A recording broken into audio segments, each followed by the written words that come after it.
சிறிய கடைக்கு சொந்தக்காரரான சிவகுமாரின் கடைக்கு பெரிய விளம்பரம் இல்லை. ஆனால் ஊரில் யாரை கேட்டாலும் அந்த கடையில் ஏமாற்றம் இருக்காது என்பார்கள். ஒரு நாள் ஒரு பயணி கடைக்குள் வந்தார். அவர் ஒரு பொருளை காட்டி, இது நல்ல தரமா என்று கேட்டார். சிவகுமார் அதை கவனமாக பார்த்து, அண்ணா, இது நடுத்தர தரம்தான். உங்களுக்கு அதிக நாள் பயன்படுத்த வேண்டுமெனில் கொஞ்சம் விலை அதிகமான இதை எடுத்துக்கொள்ளுங்கள் என்று மற்றொரு பொருளை காட்டினார். அந்த பயணி ஆச்சரியப்பட்டார். உங்களுக்கே நஷ்டம் வரும் என்று தெரிந்தும் ஏன் இப்படி சொல்கிறீர்கள் என்று கேட்டார். சிவகுமார் சிரித்தார். நஷ்டம் வருவது ஒரு நாளுக்கு தான். பொய் சொல்லி கிடைக்கும் லாபமும் ஒரு நாளுக்கு தான்.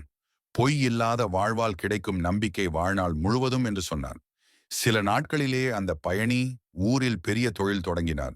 அவர் ஊருக்கு தேவையான பொருட்களை வழங்கும் பொறுப்பை சிவகுமாரிடமே ஒப்படைத்தார். காலம் சென்றது. சிவகுமாரின் கடை பெரிதானது. பொய்யாமை என்ன புகழ் இல்லை, எய்யாமை எல்லா அறமும் தரும். பொய் இல்லாமல் வாழ்வதை விட உயர்ந்த புகழ் வேறில்லை. அந்த வாழ்வே என்றும் குறையாத எல்லா அற நலன்களையும் அளிக்கும்.